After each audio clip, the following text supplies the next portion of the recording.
Bismillahirrahmanirrahim. Alhamdulillahi Rabbil Alamin. Wassalatu wassalamu ala ashrafil anbiya'i wal mursalin Sayyidina wa maulana Muhammadinil amin wa ala alihi wa sahbihi wa tabi'in wa man tabi'ahum bi ihsanin ila yaumiddin, amma ba'd. Qala al-imam hujjatul islam Abu Hamid Muhammad bin Muhammad al-Ghazali rahimahullah wa nafa'ana bi ulumih. Ali bin Abi Thalib radhiyallahu anhu wa karramallahu wajhah, apabila datang waktu salat maka ia guncang dan wajahnya berubah warnanya. Maka ditanyakan kepadanya, "Hai Amirul Mukminin, ada apa engkau?" Maka ia menjawab, "Datanglah waktu amanah yang ditawarkan oleh Allah kepada langit dan bumi dan gunung. Lalu langit, bumi dan gunung itu enggan untuk menanggungnya dan khawatir akan mengkhianatinya, dan saya menanggungnya." Jadi sembahyang merupakan satu amanah yang dibebankan Allah kepada manusia, dan manusia wajib menunaikan amanah itu dengan sebaik-baiknya. Sembahyang apabila tidak beres rukun, syarat dan adabnya, bisa membawa celaka kepada orang yang melaksanakan sembahyang itu. Karena itu adalah amanah.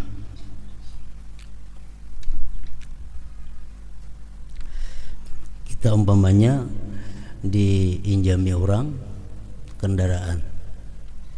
Nah, kita mengembalikan kendaraan itu tentu dengan baik, dengan bersih, dengan sempurna, supaya orang yang memberikan pinjaman kendaraan itu senang dengan kita. Tapi bila kendaraan itu kita kembalikan dalam keadaan rusak, dalam keadaan mogok, dalam keadaan kotor, tentu orang yang meminjami itu kada senang menerima pengembalian itu. Nah, demikianlah sembahyang. Sembahyang itu adalah amanah, nah, mesti ditunaikan dengan sebaik-baiknya. Dan diriwayatkan dari Ali ibn al-Husain, Ali Zainal Abidin, cucu Sayyidina Ali bin Abi Thalib, bahwasanya apabila ia berwudu maka rupanya menjadi pucat. Lalu keluarganya bertanya kepadanya, "Apakah sesuatu yang menimpamu ketika berwudu?" Bila berwudu pucat, kenapa? Ujar nangkula ka itu. Nah, maka ia menjawab, "Tahukah kalian di hadapan siapakah saya mau berdiri?" Artinya, tahukah kalian aku ini bakal menghadapi siapa? Aku bakal menghadapi Allah Subhanahu wa ta'ala. Nah, ini menunjukkan ketinggian ma'rifat daripada Imam Ali ibn al-Husain radhiyallahu anhu. Karena para ulama sufi mengatakan, "Man arafallah habahu." Barang siapa ma'rifat kepada Allah, maka dia akan takut kepada Allah Ta'ala itu. Orang yang ma'rifat kepada Allah pasti akan takut kepada Allah.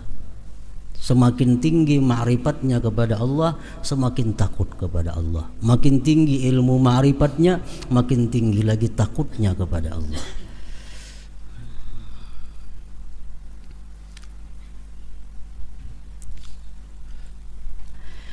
Diriwayatkan dari Ibni Abbas radhiyallahu anhuma bahwasanya ia berkata, Daud sallallahu alaihi wasallam dalam munajatnya berkata, "Wahai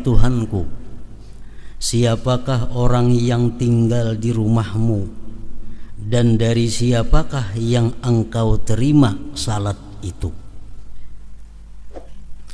Lalu Allah mewahyukan kepadanya Nabi Daud, hai Daud, yang tinggal di rumahku dan yang aku terima salatnya hanyalah orang yang merendahkan diri kepada keagunganku. Ia lalui siangnya dengan ingat kepadaku, dan ia menahan nafsunya dari syahwat keinginan-keinginan karena aku. Ia memberi makan kepada orang yang lapar. Ia memberi tempat melindungi orang asing dalam perjalanan, dan menyayangi orang yang tertimpa bencana. Itulah orang yang cahayanya cemerlang di langit seperti matahari. Jika ia berdoa kepadaku, maka aku perkenankan, dan jika ia memohon kepadaku, maka aku memberinya. Aku jadikan di dalam kebuduhan akan kesantunan baginya, dalam kelalaian akan keingatan, dan dalam kegelapan akan cahaya. Perumpamaannya di kalangan manusia adalah seperti Firdaus pada setinggi-tinggi surga, yang sungai-sungainya tidak kering dan buah-buahnya tidak berubah. Nah, jadi di dalam ini wahyu Allah kepada Nabi Daud ini, bahwa Allah Subhanahu wa ta'ala menerima sembahyang itu bukan hanya sekedar khusyuk seseorang, tetapi ada sangkut pautnya dengan kelakuan-kelakuannya di luar sembahyang.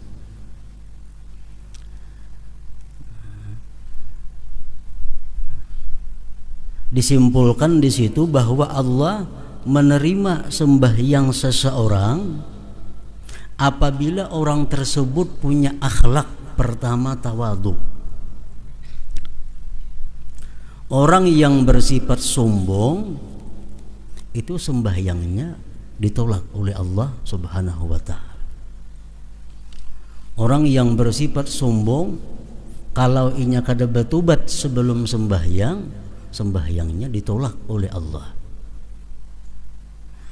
Yang kedua, banyak berzikir kepada Allah. Allah menerima sembahyang orang yang di luar sembahyangnya itu banyak zikir. Sebabnya apa? Dengan banyak zikir di luar sembahyang itu memudahkan dia untuk khusyuk kepada Allah. Karena sembahyang ini laksana sakaratul maut. Sembahyang itu laksana sakaratul maut. Sakaratul maut itu manusia hanya mengingat sesuatu yang sering diingatnya waktu dia sehat. Nah, sama sembahyang, dalam sembahyang itu dia akan ingat sesuatu yang sering dia ingat di luar sembahyang. Kalau di luar sembahyang inya banyak zikrullah, dalam sembahyangnya dia akan dapat khusyuk. Kalau di luar sembahyangnya dia banyak ingat hal-hal yang bersifat duniawi, dalam sembahyangnya pun dia akan ingat hal-hal yang bersifat dunia. Nah, jadi Allah menerima sembahyang orang yang banyak zikir kepadanya. Artinya orang yang banyak zikir kepada Allah, kalau dia sembahyang, sembahyangnya jadi khusyuk. Maka itu sakaratul maut. Waktu kita menghadapi sakaratul maut itu apa yang kita ingat? Apa yang biasa kita ingat waktu sigar, waktu hidup? Kita keingatan kebun, keingatan ternak, keingatan tanaman kita, pehumaan kita. Nah, waktu sakaratul maut kita kadang-kadang mengingat Allah, yang kita ingat pehumaan, kebun. Karena sakaratul maut itu adalah cermin daripada apa yang telah lalu dalam kehidupan kita. Nah, sama sembahyang macam itu juga.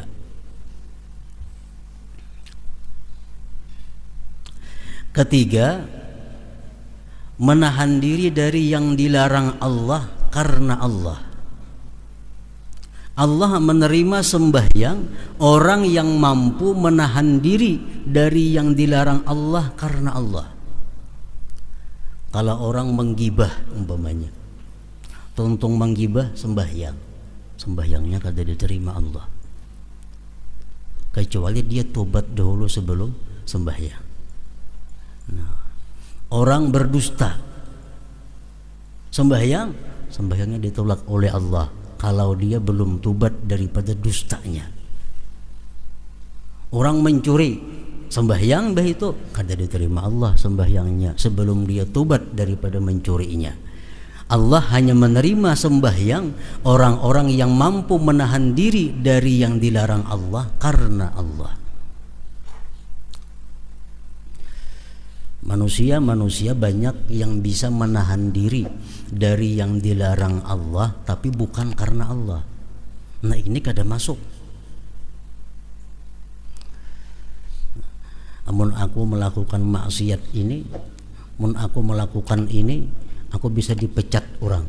Nah, ini kada karena Allah. Namun aku melakukan ini, aku akan jatuh martabatku di sisi manusia. Itu bukan karena Allah.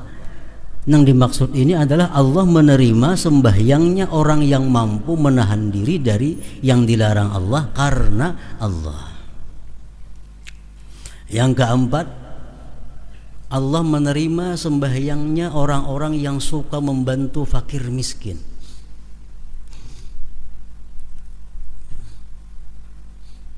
Orang yang tiga membiarkan fakir miskin kesusahan, orang yang tiga membiarkan fakir miskin kelaparan, sembahyangnya ditolak oleh Allah. Karena Allah menerima sembahyang orang yang suka membantu fakir miskin. Kelima, memberi tempat kepada orang yang dalam perjalanan. Orang dalam perjalanan, Ibnu Sabil ngarannya, ini sangat diperhatikan oleh Allah. Dalam Quran beberapa kali disebut Ibnu Sabil.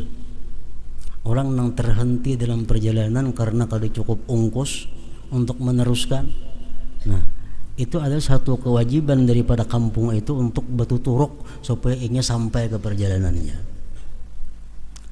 Nah, kalau kita membiarkan orang yang putus perjalanan itu kada kita bantu, Allah kada menerima sembahyang kita.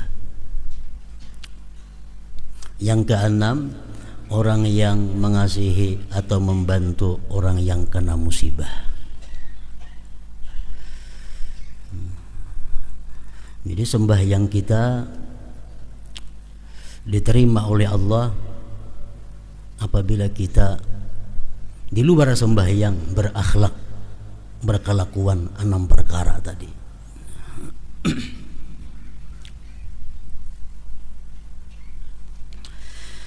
Dan diriwayatkan dari Hatimul Asam radhiyallahu anhu bahwasanya ia ditanya tentang salatnya.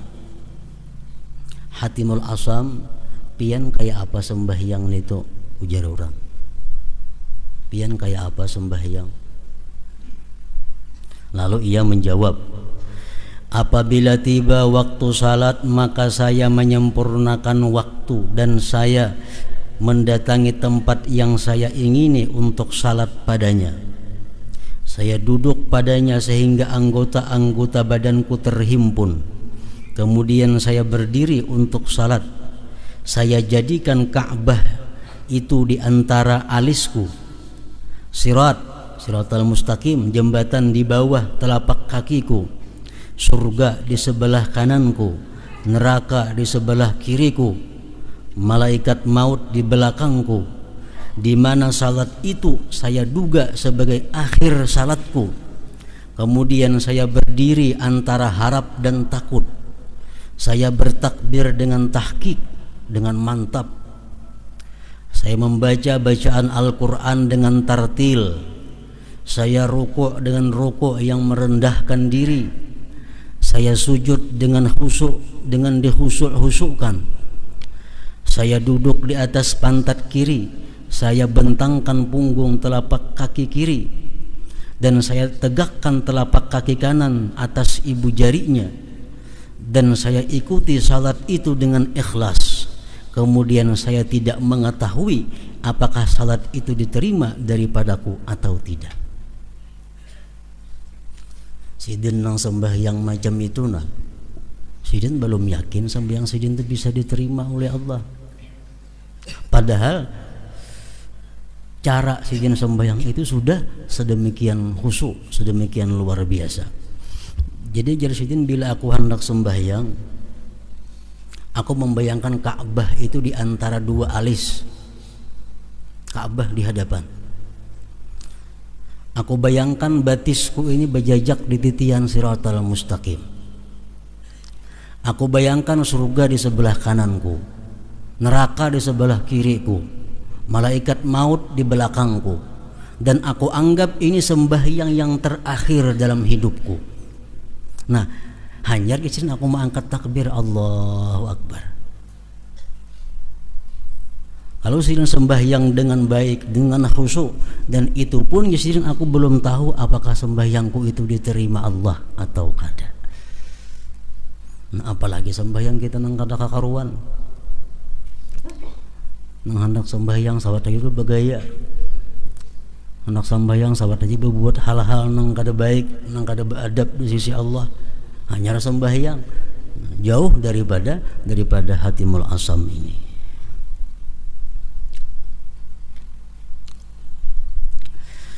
Ibnu Abbas radhiyallahu anhu berkata, 2 rakaat yang sederhana di dalam tafakkur difikirkan adalah lebih baik daripada mendirikan ibadah 1 malam sedangkan hatinya lupa. Sembahyang 2 rakaat kada terlalu panjang, cuma khusyuk, lebih baik daripada beribadah semalaman namun hatinya lupa. Nah, jadi hatimul asam tadi mengajarkan kepada kita kayak apa caranya supaya kita sembahyang itu bisa bujur-bujur ta'zim, mengagungkan Allah.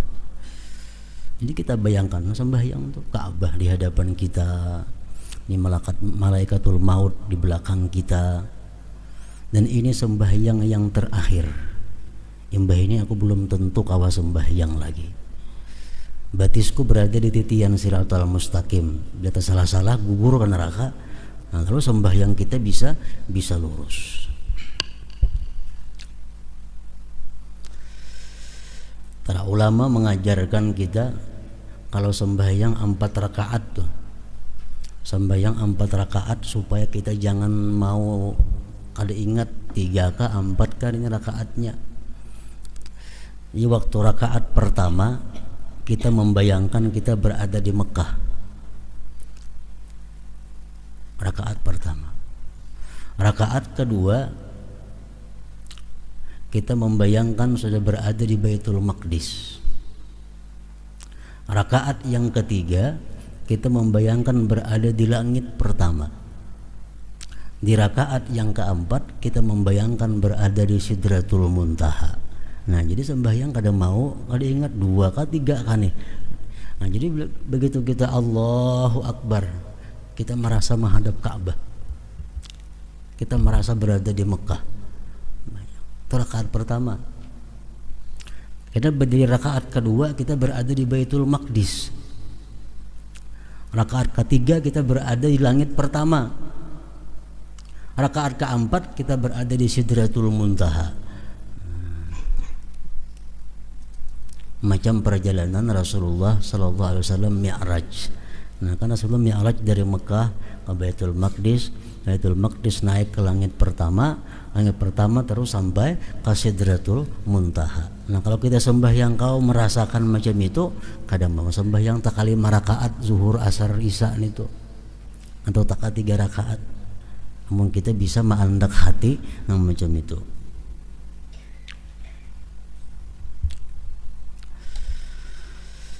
Keutamaan masjid dan tempat salat. Allah Azza wa Jalla berfirman, innama ya'muru masajidallah man amana billah wal yawmil akhir. Artinya, hanyalah yang memakmurkan masjid-masjid Allah ialah orang-orang yang beriman kepada Allah dan hari kemudian. Memakmurkan di situ banyak pahamannya. Bisa dipaham di situ adalah hanya saja orang yang jadi pengurus takmir masjid itu mesti orang yang beriman kepada Allah. Orang yang jadi pengurus masjid itu mesti orang yang beriman kepada Allah. Kenapa? Karena masjid ini adalah rumah Allah. Nang mengurusnya, nang memakmurkannya mesti orang yang beriman kepada Allah. Bila pengurus masjid ini kada beriman kepada Allah, nah itu kita banyak menimbulkan masalah-masalah mudarat-mudarat di dalam masjid itu. Masjid itu harta wakaf. Kalau kita kada kuat iman, kada usah mengurus masjid. Kipas angin masjid, kipas angin wakaf. Tikar masjid, tikar wakaf. Apalagi make masjid, make wakaf. Itu kada kawa diinjamakan. Kada kawa diinjamakan. Apa misalnya kena ada nang para rumah lawan masjid nak baaruhan minjam tikar jaga masjid.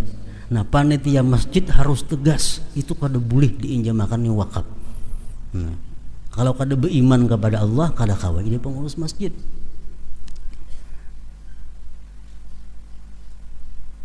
Orang nang azan di masjid mesti orang yang dipercaya, mesti orang yang adil. Kenapa? Karena azan di masjid ini menentukan waktu. Kalau orangnya ini kada bersifat adil, kada bersifat jujur, ini kayaknya azan bebarang aja. Tak dengar orang bang juga. Nah, mesti dia jujur, mesti adil, karena ini menyangkut orang banyak.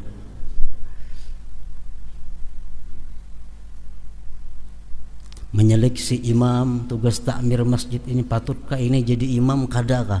Kalau kada patut ganti. Membahayakan makmum. Kalau ini jadi imam banyak orang kada katuju ganti. Kalau boleh mengganti ampih jadi takmir masjid. Ampih. Khatib ini katuju kah orang kada kah? Khatib ini cucuk kah lawan aturan agamanya mahutbah atau kada kah? Khutbah saling panjangan punya kisah-kisah nang kada sangkut pautnya lawan agama. Ganti khatibnya jangan lagi dipakai. Itu tugas takmir masjid. Nah, jadi kada gampang orang pengurus masjid itu. Innama ya'muru masajidallah man amana billah wal yaumil akhir.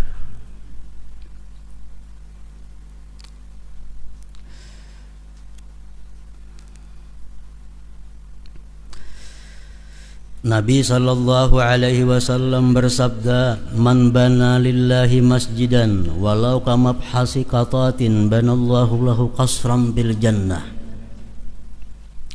Artinya, barang siapa yang membangun masjid karena Allah, walaupun seperti sarang burung umpamanya, halus masjid yang dibangunnya paling muat 5-6 orangnya. Nah, barang siapa yang membangun masjid karena Allah walaupun seperti sarang burung, walaupun halus artinya, maka Allah membangunkannya baginya istana di surga. Asal membangun masjid itu karena Allah, ikhlas artinya, karena lain. Di dalam kitab Ittihab Sadatil Muttaqin disebutkan, apabila orang membangun masjid dan dia namai masjid itu dengan namanya, ini menunjukkan orang ini kada ikhlas. Umpamanya Abdullah berduit sugih, maulah masjid, mau dengarani Masjid Abdullah. Nah, itu jelas sudah kada ikhlas. Disebutkan dalam kitab Syarah Ihya.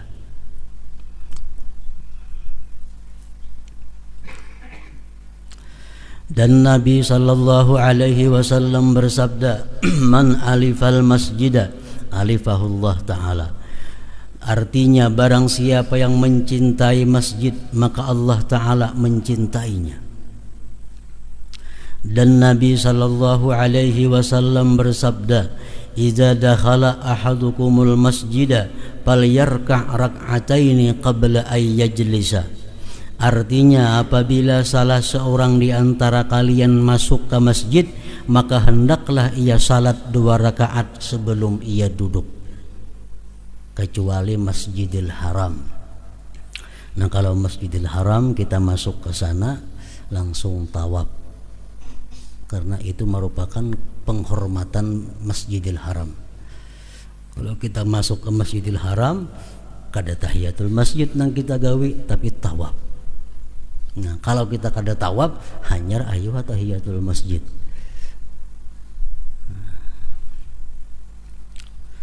Kalau kita ke Masjidil Haram kita hendak tawaf, makruh tahiyatul masjid, langsung tawaf aja berdahulu. Nah kalau kita kada hendak tawaf, nah ayuh sunat tahiyatul masjid. Jadi itu penghormatan masjid.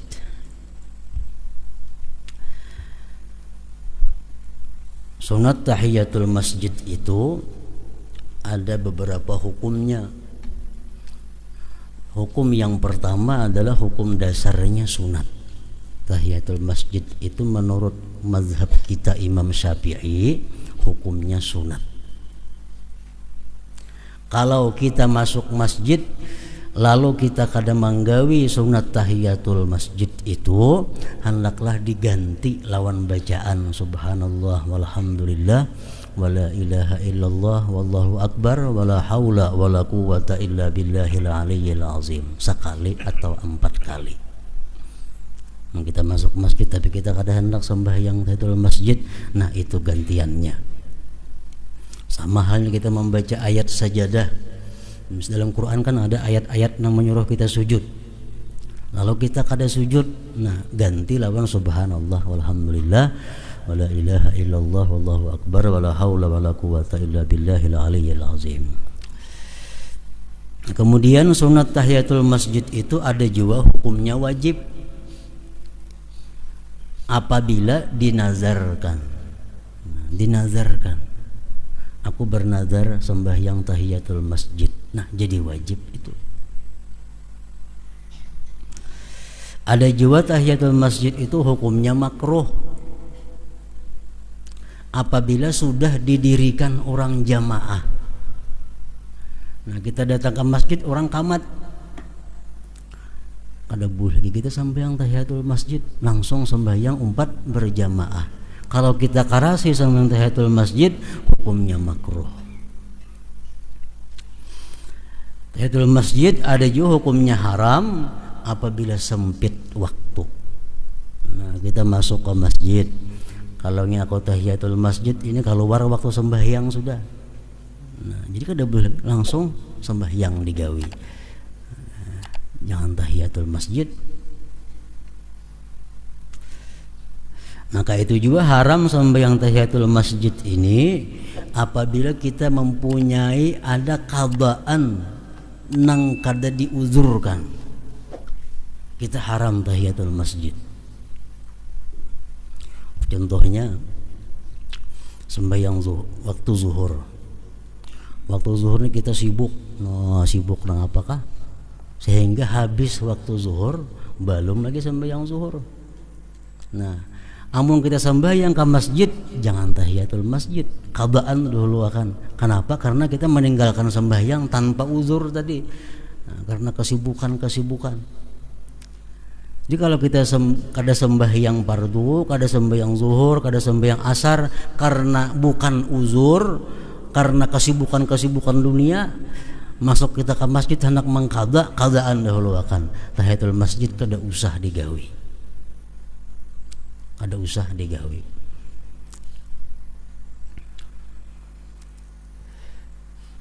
Nah, jadi tahiyatul masjid hukumnya ada sunat, ada wajib, ada makruh, ada haram. Dan Nabi sallallahu alaihi wasallam bersabda, la salata li jaril masjid illa bil masjid, artinya tidak ada salat bagi tetangga masjid kecuali di masjid.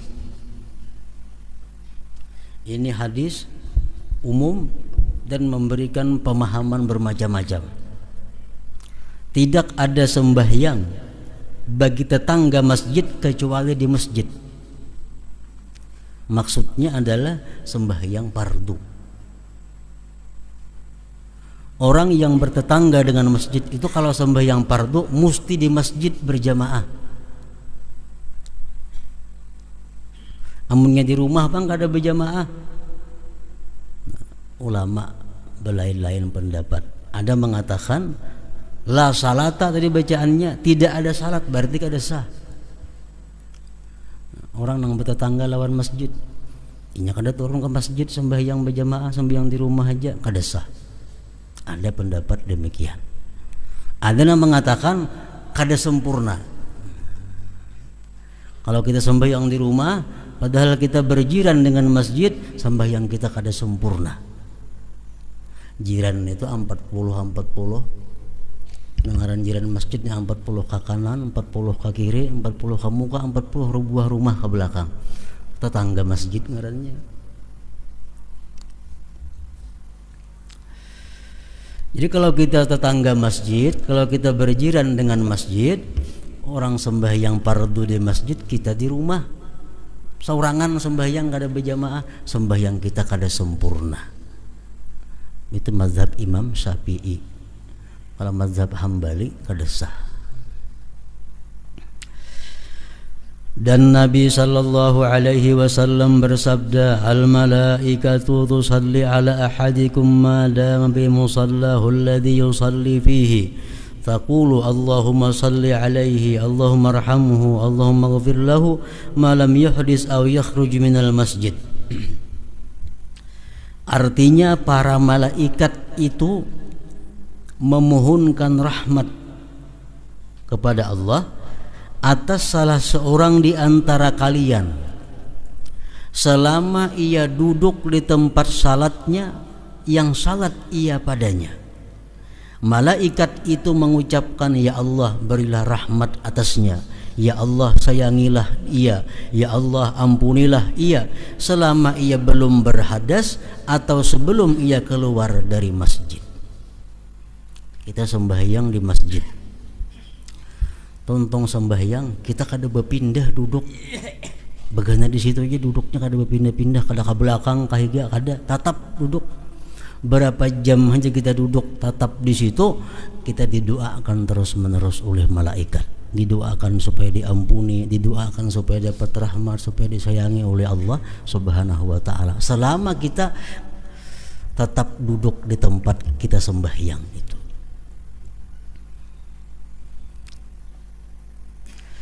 Dan Nabi sallallahu alaihi wasallam bersabda, ya'ti fi akhir zaman nasun min ummati ya'tunal masajida fayaq'uduna fiha hilakan bacaannya lah, hilaqa zikruhumud dunya wa hubbud dunya la tujalisuhum falaysa lillahi bihim hajah.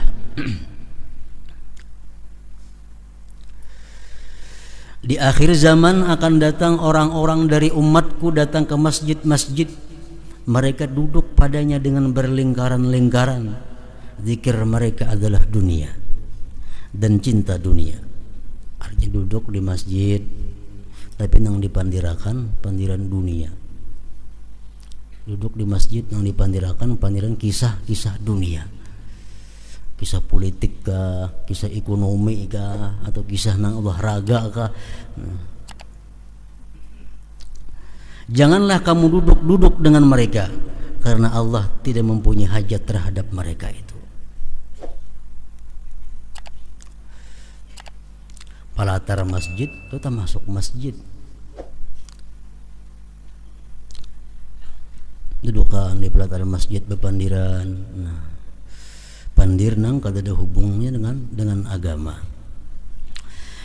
Dan Nabi sallallahu alaihi wasallam bersabda, qala Allah azza wa jalla fi ba'dil kutub, inna buyuti fi ardil masajidu wa inna zuwari fiha umaruha fatuba li 'abdin tatahhara fi baitihi summa zarani fi baiti fa haqqun 'alal mazur ay yukrima zairahu. Artinya Allah azza wa jalla berfirman di dalam kitabnya, sesungguhnya rumahku di bumi adalah masjid-masjid, dan sesungguhnya para pengunjungku, para tamuku adalah orang-orang yang memakmurkan masjid-masjid.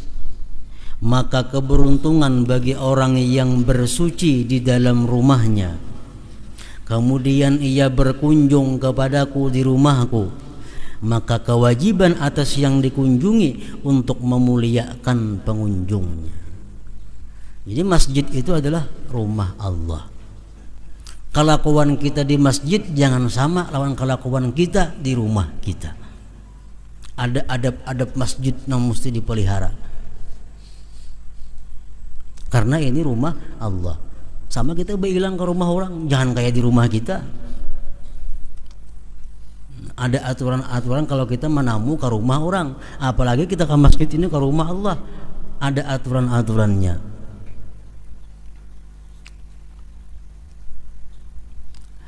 Dan Nabi sallallahu alaihi wasallam bersabda, "Idza ra'aitumur rajula ya'tadul masjida fashhadu lahu bil iman." Apabila kamu melihat seseorang laki-laki yang biasa ke masjid, maka bersaksilah untuknya dengan iman.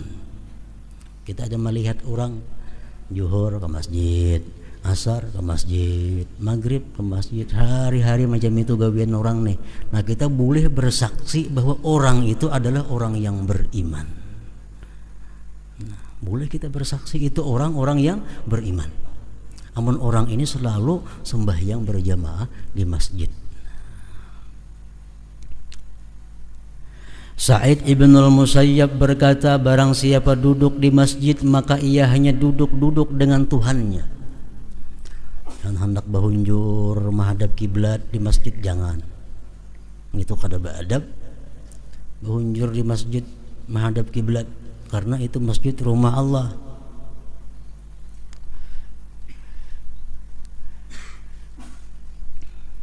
Orang nang makan bawang, orang makan bawang jangan ke masjid jar Nabi. Ada kalau tuh karena muntungnya berbau. Nah, masjid rumah Allah. Makan bawang jangan hendak ke masjid. Karena masjid itu rumah Allah. Jangan hendak beruku di masjid atau di pelatar masjid, kada boleh. Ulama mengatakan itu haram beruku di dalam masjid. Karena membuat kada baik masjid, membuat bau kada nyaman dengan masjid.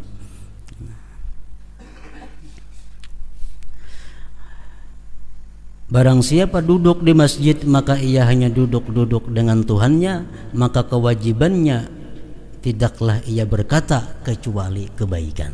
Nah, namun di masjid hendaklah berkata-kata yang diridai Allah. Dan diriwayatkan dalam athar atau hadis, al-haditsu fil masjid ya'kulul hasanat kama ta'kulul bahaimul hasis. Artinya berbicara di masjid itu memakan kebaikan, memakan amal ibadah kita, sebagaimana binatang-binatang ternak itu memakan rumput. Kita di masjid berkata-kata dunia, kita di masjid bertawaan, belawak-lawakan, kita di masjid berdusta, kita di masjid macam-macam. Nah, itu merusak amal ibadah yang sudah ada, menghabiskan amal ibadah yang ada seperti menghabiskannya binatang terhadap rumput-rumput itu.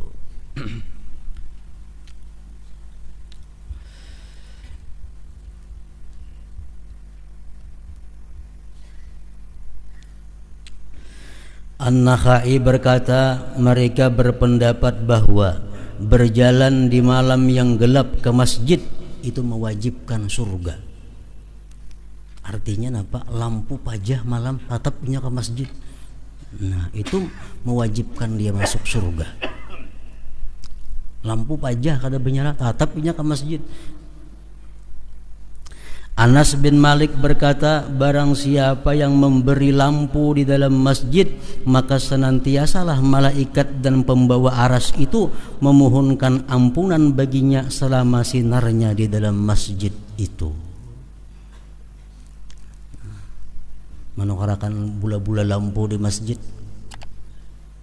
selama lampu itu masih menyala, nah maka orang ini dimintakan ampun terus oleh malaikat. Makin awit nyalanya lampunya, makin lawas ia mendapat doa dari malaikat supaya diampuni oleh Allah Subhanahu wa taala. Di masjid tapi lampunya lain, itu menara nang abang hijau tuh ada masuk nih tuh.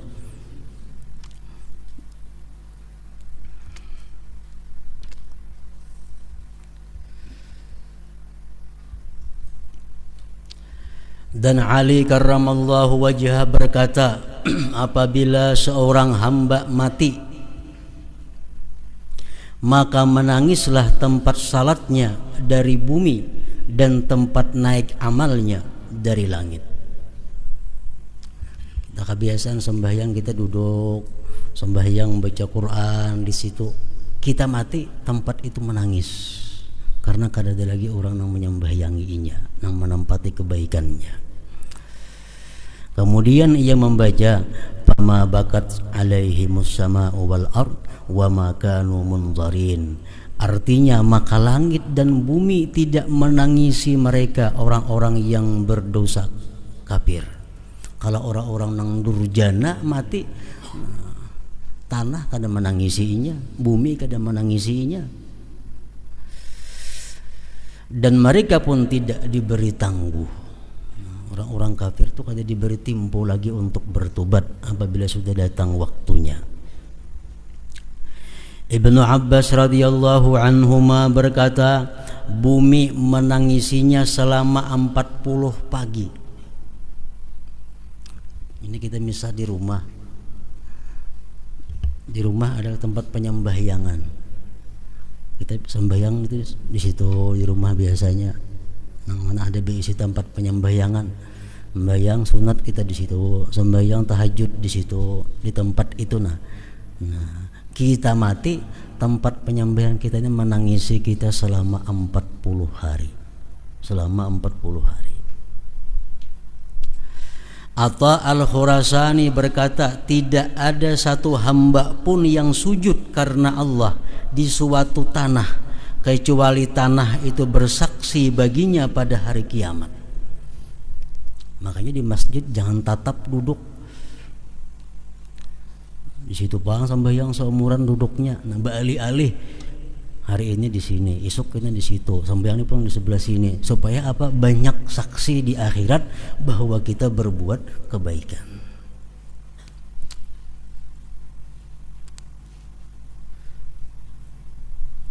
Dan tanah itu menangisinya pada hari ia meninggal dunia. Anas bin Malik berkata, tidak ada satu tanah pun yang padanya disebut Allah Ta'ala dengan salat atau zikir kecuali tanah itu berbangga kepada tanah sekitarnya. Ini agak lawan nang dihigainya. Ini kan udah diduduki orang, aku diduduki orang, nah orang berzikir, wadahku sini, orang sembahyang, wadahku ikan ada sebelah situ. Nah, jadi tanah namanya berbangga kepada tanah yang lainnya. Dan ia merasa senang dengan penyebutan Allah Azza wa Jalla sampai ke penghabisannya, yaitu sampai ke 7 bumi, sampai ke lapis yang ke-7 bumi. Jadi kita duduk di tempat, di situ kita berzikir kepada Allah sampai 7 lapis bumi menyaksikan kita di akhirat kayaknya bahwa kita pernah di situ berzikir mengingat Allah Subhanahu wa taala. Berbuat dosa kayak itu juga. Jadi berbuat dosa jangan berpindah-pindah tempat, di situ aja begana. Kayaknya banyak saksinya. Ini di situ berbuat dosa, sini berbuat dosa. Di akhirat kita berumut saksi yang berbuat dosa. Memakai baju salambar saja boleh berbuat dosa, isuk nih tuh pulang pakai, isuknya nih tuh pulang jangan berbuat dosa, supaya baju jangan banyak nang jadi saksi kita berbuat dosa. Nah, lain halnya kebaikan, disuruh kita memperbanyak saksi, memperbanyak syahadah kayaknya.